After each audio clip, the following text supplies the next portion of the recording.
여러분 안녕하세요. 수요예배에 오신 여러분 축복하고 환영합니다. 이제 우리가 마음과 정성을 모아 거룩하신 하나님께 예배 드리겠습니다.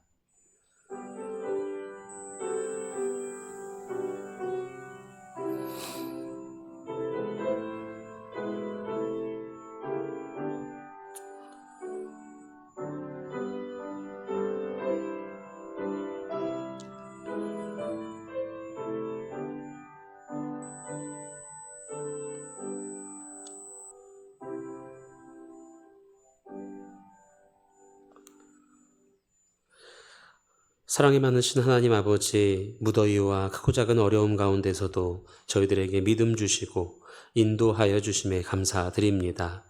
이 시간 주님의 은혜를 사모하며 예배의 자리로 나왔습니다. 주님을 예배할 수 있음에 기쁘고 감사가 넘치는 시간이 되게 하여 주옵소서. 말씀으로 우리를 충만하게 하여 주옵소서. 예수 그리스도의 이름으로 기도드립니다. 아멘. 다 함께 찬송가 400장 찬양하겠습니다. 찬송가 400장 다 함께 찬양하겠습니다.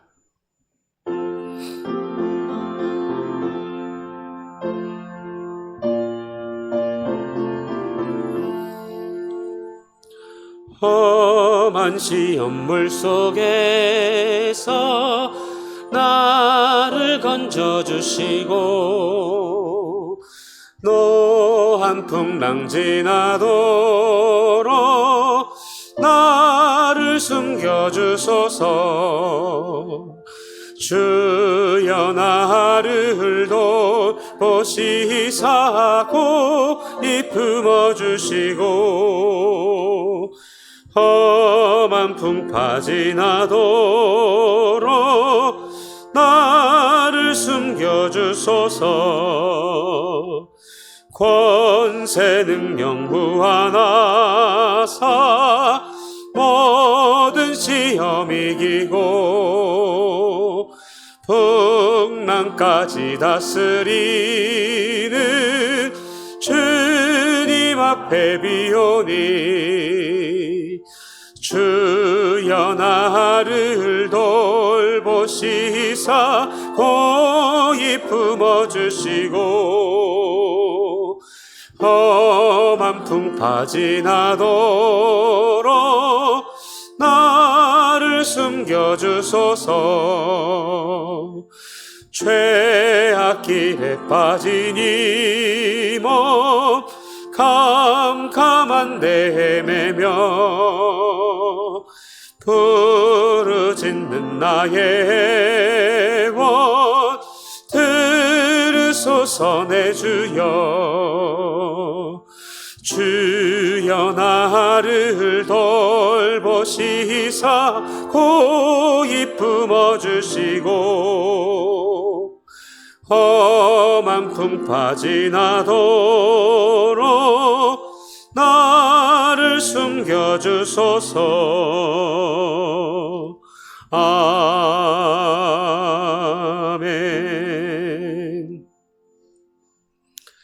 이어서 찬송가 411장 찬양하겠습니다. 찬송가 411장입니다.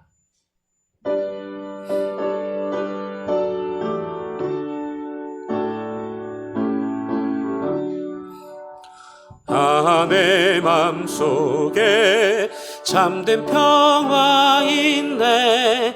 주 예수가 주신 평화. 시험 닥쳐와도 흔들리지 않아. 귀하다 이 평안아. 주가 항상 계셔 내 맘속에. 주가 항상 계셔 기쁘다. 주 나의 맘에 계셔 위로하시네. 어찌 내가 주를 떠나 살까. 이 귀한 평화 내가 받고 보니 내 슬픔이 사라지고 맘의 기쁨 넘쳐 주를 찬양하네. 평화의 임금 예수, 주가 항상 계셔 내 맘속에. 주가 항상 계셔 기쁘다. 주 나의 맘에 계셔 위로하시네. 어찌 내가 주를 떠나 살까. 주 날개 아래 내가 사는 동안 이 보배를 빛내리라. 기쁜 그날이 와 주를 만나 뵐 때 그 평화 영원하리. 주가 항상 계셔 내 맘속에. 주가 항상 계셔 기쁘다. 주 나의 맘에 계셔 위로하시네. 어찌 내가 주를 떠나 살까. 오늘은 7번째 루터의 기도로 함께 기도하겠습니다. 사랑하는 하나님 아버지, 참으로 주님만이 목자 되시오니 저희들은 이리저리 방황하는 길 잃은 양 같습니다. 저희들이 즐겁고 기쁜 마음으로 선한 사람이 되기를 원하며 은혜로우신 하나님과 양심의 평안을 갖기 원합니다. 지금 저희가 주님을 찾기에 갈급함 같이 주께서 저희를 찾기에 진정 갈급해 하신다는 이야기를 듣습니다. 저희가 어떻게 주님께 이르며 어떤 도움을 받아야 할지 두렵사옵고 근심에 쌓여 있습니다. 그런즉 주께서 저희로 말미암아 몸소 불안과 근심 가운데 계심으로 친히 주께로 다시 인도하시기를 바라십니다. 그러므로 이제 오셔서 저희를 구하시고 찾으시어 저희 또한 주님께로 나아가게 하시며 영원히 주님을 찬양하고 예배하게 하소서. 예수님의 이름으로 기도드립니다. 아멘.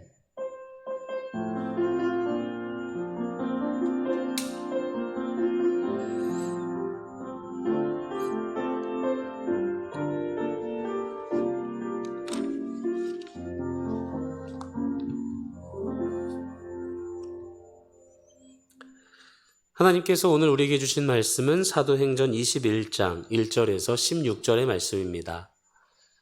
사도행전 21장 1절에서 16절의 말씀은 신약성경 224쪽에 있습니다. 이제 하나님의 말씀을 봉독하겠습니다. 하나님의 말씀을 경청하시기 바랍니다. 우리가 그들을 작별하고 배를 타고 바로 곳으로 가서 이튿날 로도에 이르러 거기서부터 바다라로 가서 베니게로 건너가는 배를 만나고 타고 가다가 구브로를 바라보고 이를 왼편에 두고 수리아로 항해하여 두로에서 상륙하니 거기서 배의 짐을 풀려 함이러라.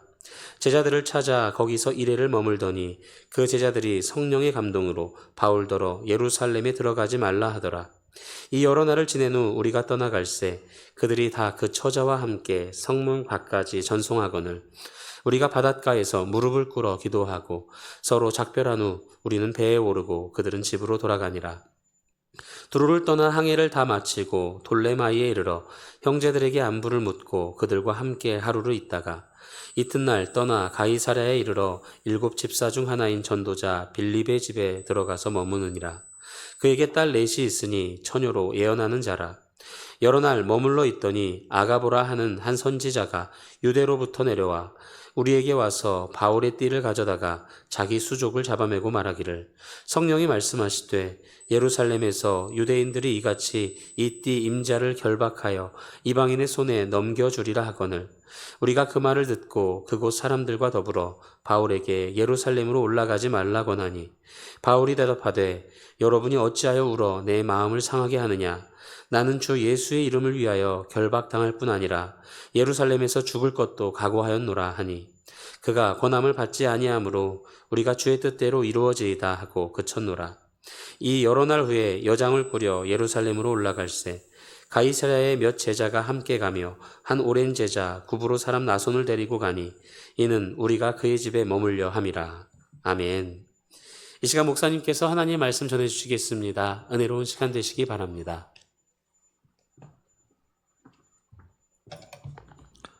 광고 말씀드리겠습니다. 지금 여름 성경 학교들이 계속해서 진행될 것입니다. 우리 청년부가 은혜 가운데 마쳤고요. 그리고 이제 유치부가 이번 주일부터 시작을 하거든요. 그리고 8월까지 계속될 텐데 위에서 기도해 주시면 대단히 감사하겠습니다. 그리고 다섯콩 작은 도서관 강좌 다 신청이 됐는지 모르겠습니다. 10분 신청 받고 있는데요. 재밌는 프로그램이 될 것 같으니까 필요하신 분들은 신청하시면 참 좋겠습니다. 그리고 우리 교회가 여름에는 대개 이렇게 겉옷을 벗고 주일날을 제외하고는 넥타이만 매고 예배를 인도했는데 그동안 뭐 교회 예배당이 선선해서 그렇게 하지 않았습니다. 그런데 오늘은 좀 해야 될 것 같아서 너무너무 덥습니다. 특별히 어르신들은 물 꼭 챙겨 드시고요. 그리고 하루에 소금을 조금이라도 일부러 드시는 게 좋습니다. 그래야 건강이 유지되니까 식사 거르지 마시고 건강하게 지내시길 바랍니다. 잠시 기도하겠습니다. 주님, 바울 이야기를 통해서 저희들이 예수님의 마음을 배우고 진정으로 교회가 어떠해야 하는지를 배웁니다. 하나님께서 은총을 베풀어 주시사 우리 모두가 주님의 감동 아래서 주님 뜻대로 살아가는 귀한 도전이 될 수 있도록 이 시간도 주님께서 말씀하여 주시옵소서. 예수님 이름으로 기도드립니다. 아멘. 오늘은 역시 바울이 예루살렘을 향해서 가는 여정을 소개하고 있습니다. 그런데 오늘 주신 말씀에 정말 깊은 감동들이 있어요. 그래서 그 감동들을 함께 찾아봤으면 좋겠는데요. 21장 1절부터 3절까지를 우선 보시면 그 경로를 이야기합니다. 나중에 더 그 경로가 나오긴 나옵니다만 이렇게 돼 있어요.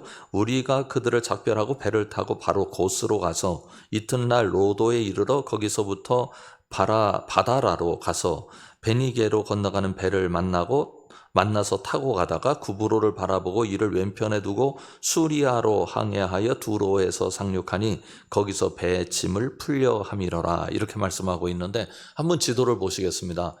제가 여기를 한번 가보고 싶은 욕심이 있는데 지금 여기가 뭐 여행지가 아니라서 특별히 여기는 코스를 짜고 또 굉장히 어려운 경로입니다. 왜 어려운 경로냐면 배를 타고 가는 게 굉장히 어렵고요. 배가 정기적으로 있는 것도 아니고 또 여행객을 위해서 준비된 것들이 없기 때문에 굉장히 힘든 여정입니다. 그래서 언젠가는 한번 가봤으면 좋겠다. 바울을 느껴봤으면 하는 마음으로 그런 생각을 가지고 있는데 여기 보면 고스로도 그다음에 다바라, 구브로, 시돈, 돌레미아, 가이사라. 나중에 가이사라는 이제 빌립보의 집이 있는 곳이죠. 7집사 중 한 분입니다.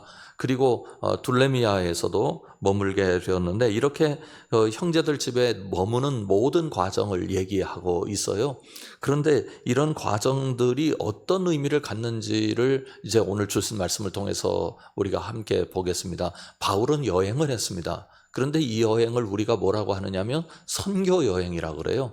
그런데 선교 여행이라고 얘기할 때 우리가 선교지를 이렇게 둘러보는 느낌의 선교 여행을 얘기하는데 그 당시는 정말 선교의 순례였습니다.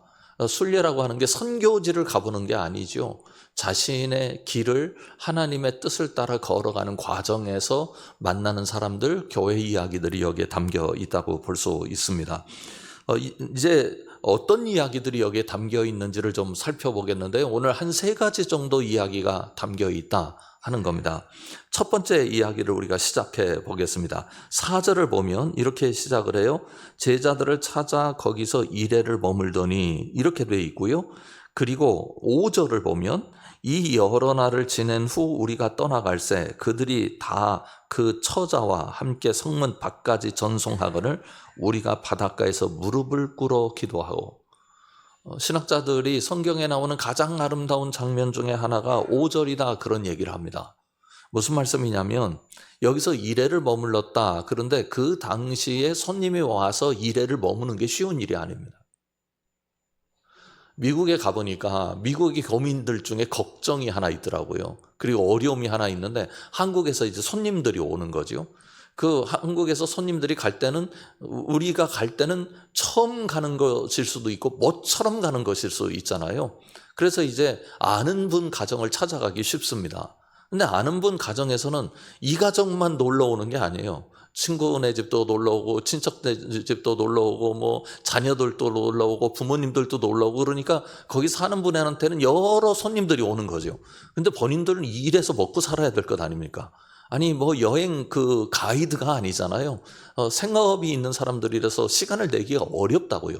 본인들도 미국의 다른 곳에 놀러 가지 못했는데 이분들이 오는데 이분들을 또 집에만 머물게 할 수는 없잖아요. 그래서 이제 어디 한번 모시고 가야 되는데 그게 쉽지 않은 거예요. 그러니까 우리가 일상에서 어떤 사람들이 집에 머무른다고 하는 게 결코 쉬운 일이 아닌데 이래를 머물렀으니까 이게 보통 관계가 아님을 알 수 있습니다. 더군다나 우리가 5절을 보았습니다만 처자와 함께 성문 밖까지 사도 바울을 전송을 합니다.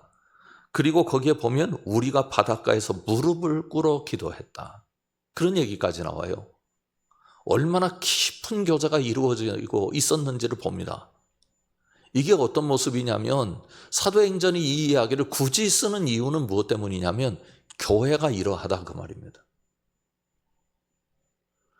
교회 공동체가 이런 공동체다 성경이 보여주고 있는 거죠. 1885년에 제중원이라고 하는 병원이 생겼습니다. 우리나라 최초 병원이죠. 서양 병원으로서요. 그 병원을 세운 분이 알렌이라는 분입니다. 근데 알렌이라는 분이 이제 고종 황제와 깊은 관계를 가지고 고종의 주치의노릇 또 했습니다. 그런데 그 당시에 한국 전체 사회가 알렌한테 홀딱 반했습니다.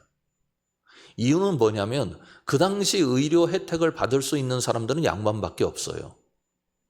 일반 평민들은 뭐 역병이 돌거나 그래서 정부에서 무슨 집단적으로 그거를 막아내기 위해서 전염병이 창궐할 때 사람을 보내가지고 막아주는 경우는 있어도요. 그때도 인간적인 취급을 받기가 어려운 사회였었죠. 조선 사회가요. 그런데 이 제중원이라고 하는 병원이 사람들에게 관심거리가 됐던 이유는 평민들도 진료받게 해줬어요. 그런데 더 놀라운 것은 누가 진료를 받습니까? 노비요. 그래서 우리나라 교회가 세워지잖아요. 교회가 이런 곳이라고요. 저희 할머님 자랑을 가끔 하는데 저희 할머님이 하시는 일이 그렇게 많지는 않았습니다. 교회에서 하시는 일이 미역을 한 손에 들고 또 고기를 좀 사드시고 그리고 쌀을 또 여유가 있으면 가지고 가시는 그런 일을 했어요. 아침에 그렇게 나가시면 하루 종일 돌아오시다 들어오시는 거예요. 그럼 왜 미역을 들고 나가느냐? 아기 난 집을 찾아다니기 위해서 그래요. 그런데 그 할머니가 섬기시던 교회에 아기 난 집만 찾는 게 아니에요. 옛날엔 또 아기 많이 낳잖아요. 막 6, 7씩 나니까. 그러면 다른 교인한테도 찾아가는. 가난해서 미역국도 하나 제대로 끓여 먹지 못하는 그런 집들이 너무너무 많았거든요. 다른 교인 집만 찾아가는 게 아니라 믿지 않는 사람 집에도 찾아가는. 그러면 할머니가 그렇게 하셨던 이유는 하나님께서 나에게 사명을 주셨다. 그렇게 사명감으로 투철하셨기 때문이냐? 아닙니다.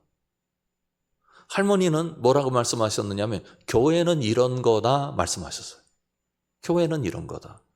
그리고 시골에서 이제 교회가 존재하면서 교회마다 두레가 있었습니다. 이 두레가 있어가지고 시골에서 인력이 있어야 모내기를 할 것 아닙니까? 그런데 인력이 없어서 모내기를 못하는 가정들이 있어요. 그 가정들은 가난해요. 그래서 그 논도 큰 논을 갖지 못하고 조그만 논을 갖는, 조그만 논에다도 모내기를 못하는 그런 가정들이 있다고요. 그럼 그런 가정들은 교회에서 다 해준. 그래서 적어도 그 당시 사회에서는 어떤 얘기였느냐면 교회가 필요 없다 하진 않았어요. 왜요? 도움이 되니까. 사랑으로 섬기는 공동체라고 하는 것을 알고 있었으니까요. 그런 것처럼 초대 교회의 모습이 그렇습니다. 현대 교회의 가장 큰 어려움 중에 하나는 교제의 어려움입니다. 제가 지역사회를 섬기는 일에 관해서 여러 차례 이제 강의를 하게 되는데 어떤 교회에 가면 저를 초청해 놓고는 이렇게 말씀하세요. 저희 교인 중에 이 동네 사는 사람은 하나도 없어요. 다 다른 데서 와요. 그러니까 지역에 관심이 없다는 거예요. 그 목사님께서 말씀해 주실 건 다른 동네 살지만 우리 교회가 여기 존재하니까 지역에 관심 좀 가져주십시오 하는 얘기를 좀 많이 해달래요. 그런데 그런 교회가 서울에는 부지기수로 많습니다. 우리 교회 특징 중에 하나는 그래도 이 동네에 사시는 교인들이 참 많은 게 아주 중요한 특징 중에 하나인데요. 그런데 초대교회는 거기가 어떤 교회든지 누구든지 지도자가 누구든지 간에 돌아다니면서 선교를 했고 그 선교하는 사람들과 교회와 교회들이 서로 함께 하나의 공동체성을 가지고 존재했고 서로 깊은 연관을 가졌습니다. 바울이 옥에 갇혀 있을 때도 빌립보 교회에서 빌립보 교회 담임 목사님을 옥바라지로 파송을 했잖아요. 그런 일까지 있을 정도로 교회가 그러하여서 세상 가운데 하나님의 나라가 무엇인지를 공개적으로 보여준 거죠. 한번 보십시오. 7절, 8절을 보면 이렇게 얘기하고 있어요. 두로로 떠난 항해를 다 마치고 돌레마이에 이르러 형제들에게 안부를 묻고 그들과 함께 하루를 있다가 이튿날 떠나 가이사라에 이르러 7 집사 중 하나인 전도자 빌립의 집에 들어가서 머무르니라. 이렇게 말씀하고 있습니다.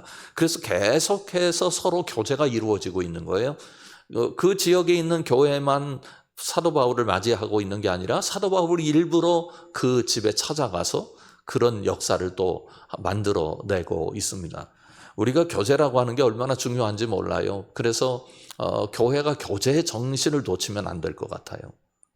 제가 전에 미국에 가가지고 그 제법 먼 거리를 여행한 적이 한번 있었는데 그때 두 집에 가보고 싶더라고요.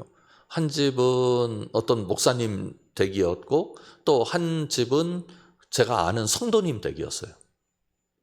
그런데 제법 돌아가는 거예요. 그래도 여기 왔으니까 한번 보고 가야지. 그래서 잠시 식사라도 함께 하고 머무는 것은 부담되니까 그냥 가야지. 이제 그렇게 생각을 하고 갔는데 목사님 댁에 갔는데 하룻밤도 안 자고 가는 건 반칙이다 그러면서 말리더라고요. 그래서 하룻밤을 잤어요. 그리고 아침에 가는데 영 저희를 전송하는 모습이 뭔가 안 좋아요. 그래서 속으로 뭐가 잘못됐나 그랬다고요. 그랬더니 보니까 사모님이 암수술을 하신 후였어요.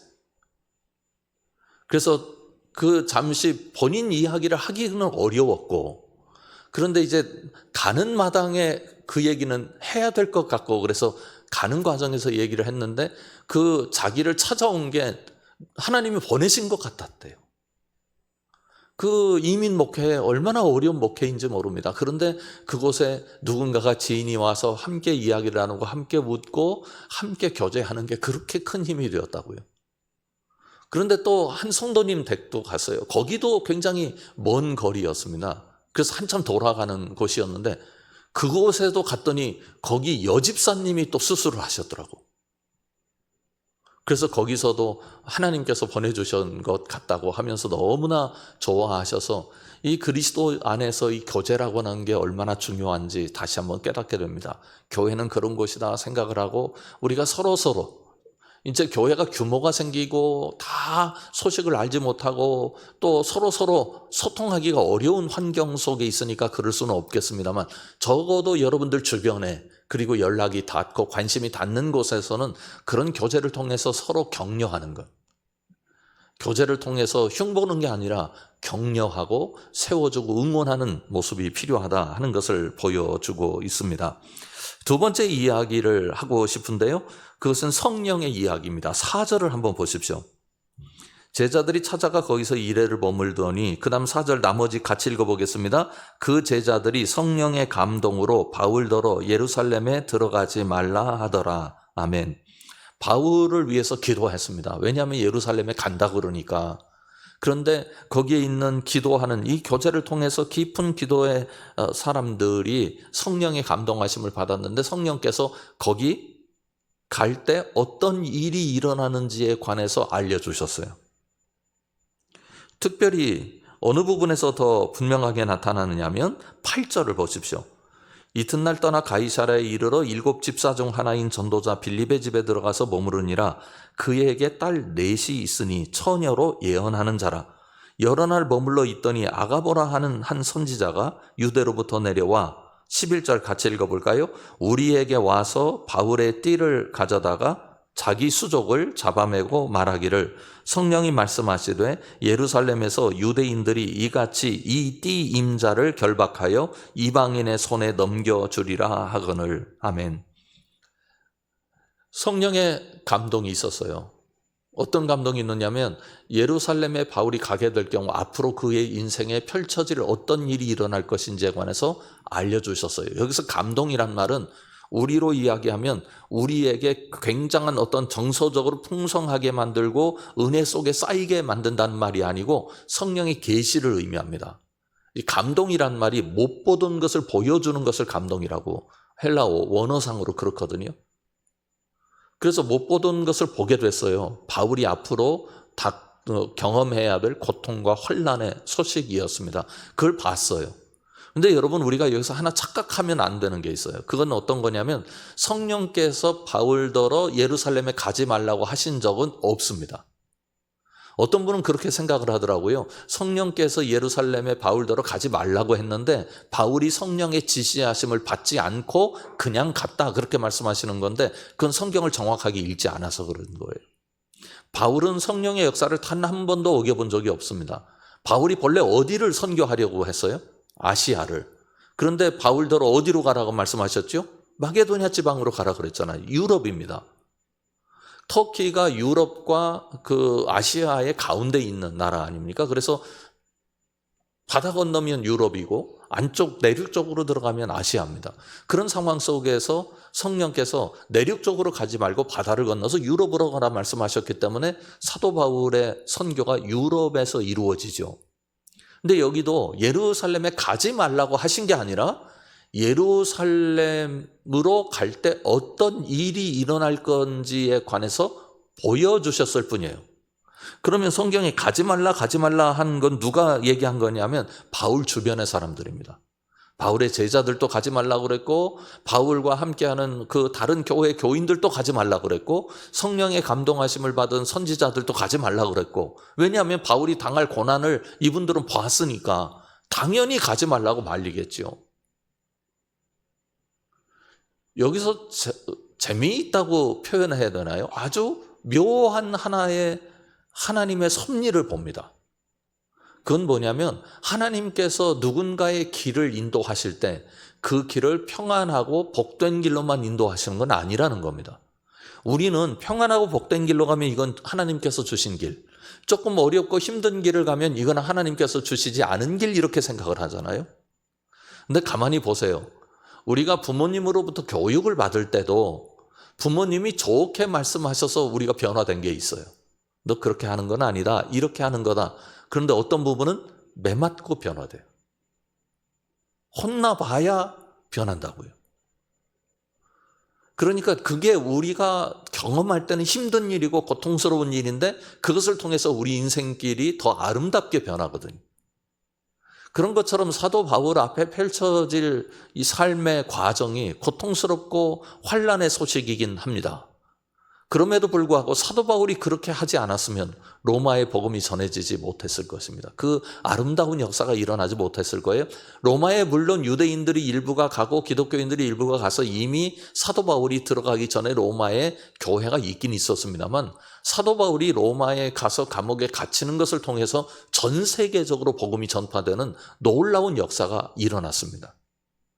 성령께서 보여주신 일은 사도 바울 입장과 그리고 사도 바울을 지지해주고 응원해주는 그 사람들의 입장에서 보면 어려운 일이었고 선택하기 싫은 일이었지만 그 일은 그리스도의 일이었습니다. 성령의 역사가 그래요.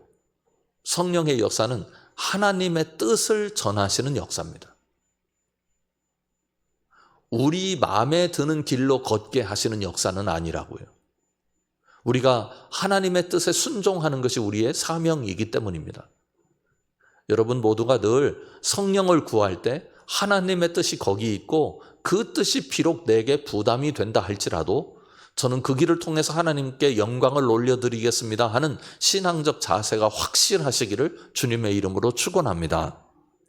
그렇게 하고 이제 성령의 역사를 만났음에도 불구하고 사도 바울이 이제 거절을 하는 이야기가 오늘 성경에 쓰여 있습니다. 세 번째 이야기인데요. 사도 바울의 그럼에도 불구하고 가려고 하는 역사입니다. 12절을 보십시오. 12절을 보면 이렇게 말씀하고 있어요. 우리가 그 말을 듣고 그곳 사람들과 더불어 바울에게 예루살렘으로 올라가지 말라 권하니, 여기 올라가지 말라고 그랬죠? 근데 13절 같이 읽을까요? 바울이 대답하되 여러분이 어찌하여 울어 내 마음을 상하게 하느냐? 나는 주 예수의 이름을 위하여 결박당할 뿐 아니라 예루살렘에서 죽을 것을 각오하였노라 하니, 이렇게 얘기합니다. 그러자 14절 한번 넘어가 볼까요? 같이 읽습니다. 그가 권함을 받지 아니하므로 우리가 주의 뜻대로 이루어지이다 하고 그쳤노라. 아멘. 이렇게 말씀하고 있습니다. 사도 바울이 너희들이 왜 내 길을 막으려고 하느냐? 나를 왜 상하게 만드느냐? 여기서 사도 바울이 지극히 인간인 그 사람이었다는 것을 볼 수 있어요. 사도 바울이 이 이야기를 들을 때 마음이 이렇게 되지 않았습니다. 너희들이 왜 내가 가고자 하는 길을 막고자 하느냐? 나는 끄떡없다. 나는 하나님의 일을 따라가는 데는 전혀 마음에 단 하나의 꺼리낌이나 부담이나 그리고 고통 때문에 다가올 두려움도 없다. 나는 하나님께서 원하시는 길을 걸을 것이다. 이렇게 하지 않았습니다. 뭐라고 말합니까? 내 마음을 상하게 하느냐. 사도 바울도 압니다. 그게 얼마나 어려운 길인지 알아요. 이 길을 좋다 할 사람이 누가 있겠습니까? 그런데 자꾸 교우들이 자극을 하니까 사도 바울 마음도 상하고 그들도 상하고 갈 길이 빤히 보이는데 사도 바울이 모르고 있는 게 아니었다고요. 내가 이 길로 가면 어떻게 될는지 성령께서 감동하지 않으셔도 상식적으로만 생각을 해봐도 다 알 수 있는 길이에요. 사도 바울도 성정을, 우리와 똑같은 성정을 가지고 있는 사람이라서 마음이 상했다는 사실을 알 수 있습니다. 그런데 그 다음 내가 비록 마음이 상하고 내 마음에도 고통과 내 마음에도 부침이 있지만 그럼에도 불구하고 나는 예수 그리스도께서 내게 주신 사명 다 감당하겠다. 이렇게 이야기하는 거죠. 그런데 이 모습이 한 분을 연상시킵니다. 누굽니까? 예수님입니다. 저는 예수님의 숭고하고 아름다운 모습 중에 하나가 겟세마네 동산에서의 기도라고 생각이 들어요. 겟세마네에서의 동산에서의 기도를 누가복음 22장 42절부터 44절까지는 이렇게 기록하고 있습니다. 제가 이걸 보여드리는 이유는 겟세마네 동산에서의 기도가 마태복음에도 나오고 마가복음에도 나와요. 그런데 누가복음 것을 보여드리는 이유가 뭘까요? 사도행전을 쓴 사람이 누가 아닙니까? 그러니까 같은 성경을 썼어요. 누가복음도 사도행전도 누가가 썼다고요. 그 누가가 어떤 관점에서 예수 그리스도의 것을 쓰고 어떤 관점에서 사도 바울의 것을 썼는지를 비교하기 위해서 그래요. 이르시되 아버지여 만일 아버지의 뜻이거든 이 잔을 내게서 옮기시옵소서. 그러나 내 원대로 마시옵고 아버지의 원대로 되기를 원하나이다 하시니, 예수님도 똑같이 사도 바울처럼 처음부터 난 아버지의 뜻만 따르겠습니다 그렇게 말하지 않았다고요. 예수님께서 기도하실 때 이게 자신에게 얼마나 고통스러운 일인지를 다 아시고 기도하신 거예요. 근데 예수님께 가장 큰 고통은 무엇이었을까요? 우리가 살아가면서 가장 큰 고통이 뭔지 아세요? 모욕이에요. 모욕. 돈 잃는 거, 건강 잃는 것보다 더 큰 게 모욕이에요. 왜 돈 잃는 거, 건강 잃는 거를 우리가 더 두려워하느냐면 그거가 가져다 주는 고통도 큰 거지만 그것 때문에 사람들이 나를 보는 눈이 힘들어요. 예수 믿는 사람들이 왜 저러냐고. 아이고 꼴보기 좋다. 아니 왜 우리나라 사람들은 어려운 일 당하면 그걸 흉보는지 모르겠어요. 응원해주고 도와줘도 괜찮은데 최근에 탤런트 한 분이 이 갑상선 암 수술을 했어요. 진태현 씨인가 이름이. 예, 그 사람이 글을 하나 썼더라고요. 많은 분들이 저를 격려해 주셔서 고맙습니다. 근데 거기다 일침을 하나 남겼어요. 뭐라고 썼느냐면 남 어려운 일 당하면 비난하지 마시고 위에서 기도해 주세요. 그렇잖아요. 참 힘든 건 그런 거예요. 예수님 얼마나 모욕을 당했습니까? 예수님 모욕당한 게 예수님을 본래부터 반대하던 사람들이 모욕해도 그게 고통스러운 건데 예수님 때문에 거기 병고침을 받은 사람도 있을 거고 예수님 따라다닌 사람들도 있었을 거라고요. 그러니 예수님이 겟세마네 동산에서 그 모습을 다 아는데 얼마나 고통스럽게 기도하셨겠어요. 보세요. 43절, 44절. 천사가 하늘로부터 예수께 나타나 힘을 더하더라. 예수께서 힘쓰고 애써 더욱 간절히 기도하시니 땀이 땅에 떨어지는 핏방울같이 되더라. 그러니까 얼마나 예수님의 마음이 괴로웠는지. 그러니까 예수님은 괴로운 마음을 넘어서서 십자가의 길을 걸어가신 거예요. 사도 바울도 마음이 상했지만 그러나 주님께서 주신 사명이니 감당해야 되겠다 그렇게 생각을 하고 앞을 향해서 가게 된 거지요. 오늘 주신 말씀을 보면서 그런 생각이 듭니다. 우리가 예수님을 믿는다고 하는 게 우리에게 좋은 일만 일어나기를 기대하는 마음이 우리 모두에게 있지만 그러나 어느 때는 이 어려운 길을 통해서도 하나님의 역사와 영광은 드러나고 주님의 뜻은 성취된다는 것을 깨달을 수 있습니다. 그러니 우리 모두 그게 우리 생각하기에 좋은 일이든 우리 생각하기에 없으면 좋겠는 일이든 간에 주님 앞에 맡기고 주님의 뜻이 이루어지길 소망하면서 나아가는 신앙의 중심성이 세워져서 우리 모두가 주님 앞에 합당할 수 있기를 주님의 이름으로 축원합니다. 기도하겠습니다.